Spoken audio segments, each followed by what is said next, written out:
ये गर्व के साथ मैं कहता हूँ, मैं बिहारी हूँ और बिहार का ही कोई बेटा इस देश को बचाएगा।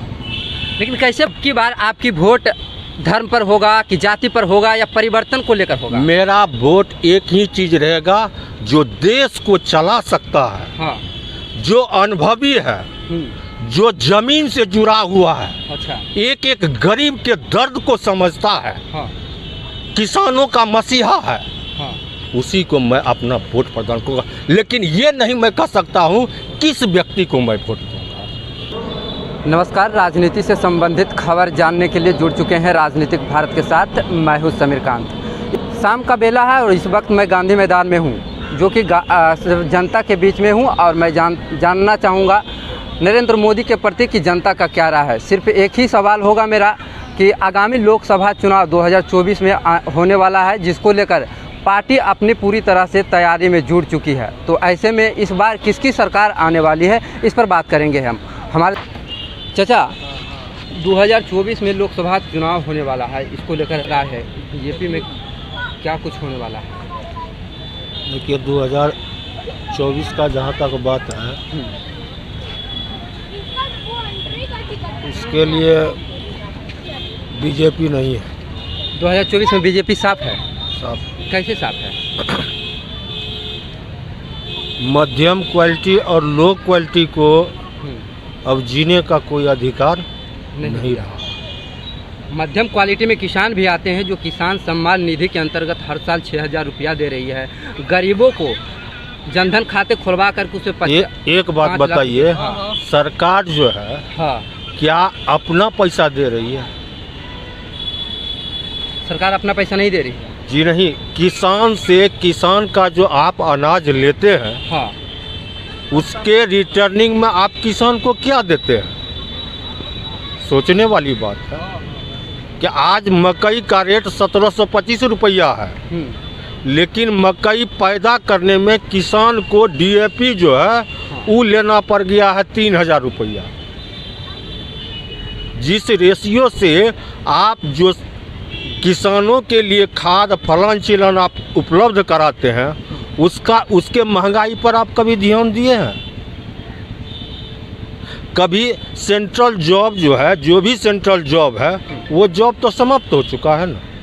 हर चीज निजीकरण आप कर रहे हैं। सेंट्रल जॉब कैसे समाप्त हो गई है? आप देख रहे हैं अग्निवीर के अंतर्गत भर्ती भी लिया गया है। रोजगार मेला के अंतर्गत 48 लाख लोगों का रोजगार। अग्निवीर में हाँ। क्या मिलेगा?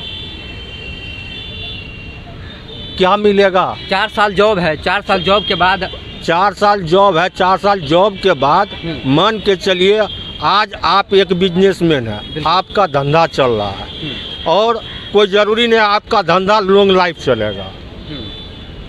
हो सकता है 2 साल के बाद आपका धंधा स्थगित हो जाएगा। अच्छा, आगे आप क्या कीजिएगा? धंधा सटीक हो जाने पर तो सरकार उसको मदद करने को तैयार है। क्या मदद? क्या अगर आप लोन लेना चाहते हैं, लोन लेकर के दूसरे एक बात बताइए, देश तो कर्ज में डूब गया। अच्छा। और उसके साथ एक साधारण आदमी, अगर मेरे ऊपर कोई कर्ज नहीं है दुनिया का, हाँ। लेकिन मेरे देश के ऊपर अगर कर्ज है, हाँ। तो मेरे ऊपर भी कर्ज है। अच्छा। मुझे भरपाई करना पड़ेगा, ना कि कोई सरकार भरपाई करेगा। आप कैसे कर सकते हैं देश वित्त की? देखिए, आज आप बायोडाटा निकालिए कि आज़ादी के बाद और आज तक, आज मतलब बीजेपी सरकार से पहले का बायोडाटा देखिए कि कितना सरकार ने भारत सरकार पर कर्ज है, और उसके बाद जब से मोदी जी बने हैं उसके बाद देख लीजिए कितना सरकार देश पर कर्ज गिरा है। दोनों में देखिएगा कि नहीं देखिएगा। फिर भी नेताएं लोग तो है एनडीए में शामिल हो रही है। हम पार्टी के सभी नेता एनडीए में शामिल हुए हैं। कांग्रेस के कई नेता देखिए, एक बात जान लीजिए, देश के लिए लड़ने के लिए, गरीबों के हमदर्द को जानने के लिए कोई है देश में, कोई है देश में, कोई है। और एक दिन वो आदमी आगे बढ़ेगा और देश उसको साथ देगा। कौन है वो? ये चीज अभी नहीं स्पष्ट मैं कर सकता हूँ। अच्छा, मैं लेकिन बिहार का ही बेटा अच्छा, देश का पहला राष्ट्रपति बना था, बिहार का बेटा। अच्छा, और बिहार ही इस देश को बचाएगा। ये गर्व के साथ मैं कहता हूँ, मैं बिहारी हूँ और बिहार का ही कोई बेटा इस देश को बचाएगा। लेकिन कैसे बचाएगा? बिहार तो अति पिछड़ा राज्य में आता है। एक बात बताइए, गरीब चैन से सोता है, अमीर सोता नहीं है। गरीब कैसे चैन से सोता है? दिन भर मजदूरी किया, हाँ, शाम में अपना घर में जाकर के सो गया आराम से। उसको ये करोड़पति बनने की सपना नहीं है, उसको सुबह उठना है, वही 300 का मजदूरी उसको देखना है। आज एक बात बताइए, आप सेंट्रल सरकार क्या मजदूरी रेट है? 500 रुपया है। आज आप मार्केट में आप हर चीज़ का रेट देख लीजिए। आप एक बात बताइए, चावल पर जीएसटी आप लगा दिए, आटा पर जीएसटी लगा दिए। ये जीएसटी किसको मिलता है? हमसे आप पैसा लेते हैं, हमको 6,000 रुपया देते हैं। एक किसान से आप 6 लाख रुपया लेते हैं और उसके एवज में आप 6,000 रुपया देते हैं। लेकिन जनधन खाते में तो 5 लाख चली गई। जो आया खूब आया, सबके घर में 15 लाख रुपया। तब तो हम लोग गांधी मैदान में हनीमून मना रहे हैं। अच्छा, 15 लाख रुपया जो आया ना, उसी पैसा से हम लोग हनीमून मना रहे हैं। ये तो खुशी की बात है। बोलते आप कुछ और हैं, लेकिन करते कुछ और। आपकी बार आपकी वोट धर्म पर होगा कि जाति पर होगा या परिवर्तन को लेकर होगा? मेरा वोट एक ही चीज रहेगा, जो देश को चला सकता है, हाँ, जो अनुभवी है, जो जमीन से जुड़ा हुआ है, अच्छा, एक एक गरीब के दर्द को समझता है, हाँ, किसानों का मसीहा है, हाँ, उसी को मैं अपना वोट प्रदान करूँगा। लेकिन ये नहीं मैं कह सकता हूँ किस व्यक्ति को मैं वोट दूंगा, ये आप नहीं कह सकते। नहीं। लेकिन मैं दूंगा, कोई पहले बोल दिए कि कोई बिहार का बेटा ही होगा जो इस देश को बचाए। बिहार का बेटा होगा। यानी नीतीश कुमार की बात तो नहीं कर रहे हैं आप? जी नहीं, ये चीज़ मैं स्पष्ट मैं नहीं कर सकता हूँ, लेकिन कोई बिहार का बेटा होगा, हाँ, जो देश को बचाए।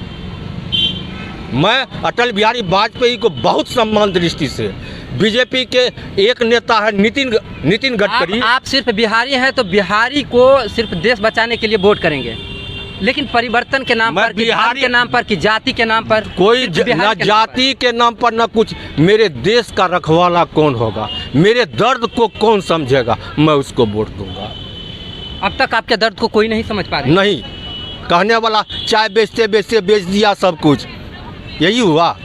आपको तो दुनिया समझाता कि एक गरीब का परिवार से बिलोंग कर रहा है, देश के प्रथम श्रेणी कुर्सी पर बैठेंगे, कुछ न कुछ करेंगे या। लेकिन क्या देश को कैसे नहीं नरेंद्र मोदी बचा रहे हैं? आतंकी को कुछ नहीं भगा रहे हैं, कश्मीर को 370। एक बात बताइए, इसके राज में जितना सेना, मेरा देश का औलाद जितना मर रहा है, हाँ, उतना आज तक कभी नहीं मरा है। जब जब बीजेपी का राज होता है, तब तब मेरे देश का जवान शहीद होता है। और उस शहीद के लिए आपने क्या किए?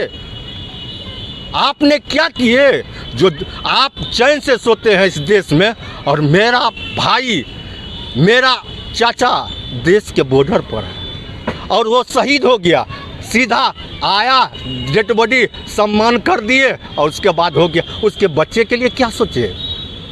आखिर सोचा गया तब तो सैनिक सेवा में परिवर्तन किया गया। अरे कहने का तो वो भी तो जितना उसमें जो शहीद हुआ पिछले बार, सेना का परिवार करा है ना, कि इसका न्यायिक जांच हो। क्या हो गया? जांच कराने में क्या दिक्कत है आपको? आप जब स्वच्छ हैं तो आपको जांच कराने में क्या दिक्कत है? आप खुले मंच से कह दीजिए कि मैं ठीक है, मैं इस चीज़ का जांच कराता हूँ। जांच करने में क्या दिक्कत है? बहुत उम्मीद। देश को जाति धर्म पर बांटने वाले व्यक्ति को मैं पसंद नहीं करता हूं। और अब हिंदुस्तान का एक एक आदमी भी जान गया है कि देश और जाति धर्म को बांटने वाले को स्वीकार नहीं करेगा। धर्म के नाम पर बांटने वाले को स्वीकार नहीं करेगा। अयोध्या मंदिर बना, इस पर आप खुश नहीं है क्या? अयोध्या मंदिर बना तो क्या है मंदिर, क्या है मस्जिद? मैं आज सीरियस हूँ, मैं भूखे हूँ। एक मुसलमान का बच्चा आया और मुझे भोजन दिया, मैं उसको क्या कहूँगा कि तुम मुस्लिम है? गर्व की बात है, मेरे देश का बच्चा है और धर्म मुहर नहीं देखा, वो एक चीज़ देखा, हिंदुस्तान का मेरा परिवार है और भूखा है, मैं इसको भोजन दूंगा। उसके मन में ये भावना कहाँ आई, हिंदू है, हम मुसलमान, हम क्यों देंगे? क्या इस देश को आज़ादी में है कि आप मोदी जी को पूछिएगा कि आपने आज़ादी में आपका क्या योगदान है? बिहार के बहुत नेता का आज भी योगदान है, लेकिन मोदी जी का कोई योगदान नहीं है, कोई योगदान नहीं है। अच्छा, उनका योगदान नहीं, लेकिन उनके पार्टी में शामिल नेताओं का तो योगदान है। हम एक उस पार्टी को आदमी को जानते हैं, विकास करने वाला नितिन गडकरी। अच्छा। मैं उसको सम्मान करता हूँ, मैं उसके चरण को भी धोने के लिए तैयार हूँ।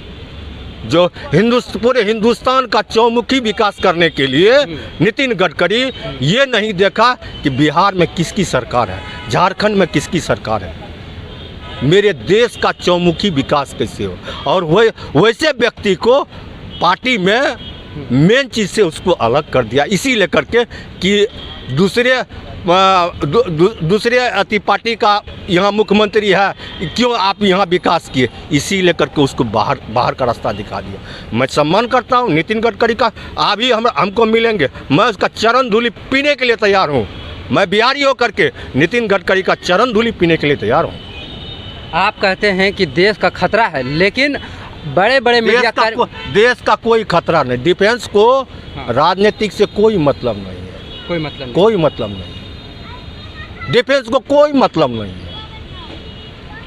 सरकार आएगा, सरकार जाएगा, लेकिन डिफेंस का जितना भी है मेरे देश का जवान, उसको सरकार से कोई मतलब नहीं, उसको एक ही मतलब है, मेरी मातृभूमि का रक्षा मुझे करना है, मेरा परिवार चैन से घर में सोए, मैं देश का रखवाली करने के लिए तैयार हूँ। लेकिन मेरा भाई शहीद हुआ, कुछ नहीं आया, बहुत सजा करके उसके घर तक चला गया, सलामी मार दिया। आज तक मेरे भगना पठानकोट में शहीद हुआ। अच्छा, आपके भाई आर्मी थे? मेरे भाई भगना एयरफोर्स में थे, पठानकोट में शहीद हुए। अच्छा, समझ गए। और डेड बॉडी आया, सब कुछ हो गया, और आज तक उस भगना को 2 लड़की है, परिवार है, कोई फैसिलिटी नहीं। मुआवजा भी नहीं मिला क्या? क्या मुआवजा?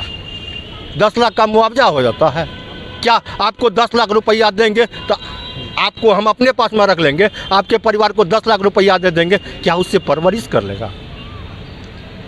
परिवार वालों को तो नौकरी मिलेगा, कोई बच्चे का तो नौकरी मिलेगा। डिफेंस में एक ही बात जान लीजिए, फिजिकल आपको आना ही होगा, तभी आपको अनुकंपा मिलेगी। बिना इतना भी नहीं कर सकते तो फिर कैसे होगा? सोचने वाली बात न है। आप उसी जगह कहते हैं कि जब तक आप फिजिकल नहीं दीजिएगा तो नहीं होगा। आपका क्या नाम हुआ? मेरा नाम राकेश रंजन कुमार हुआ। कहाँ से हैं? हम पूर्णिया से हैं। तो आप देख सकते हैं किस प्रकार से यहाँ जनता मोदी के प्रति बहुत आक्रोश दिख रहे हैं। जिस प्रकार से 9 साल बेमिसाल गिनाते हैं, लेकिन 9 साल बेमिसाल सब दरकिनार होता नज़र आ रहा है।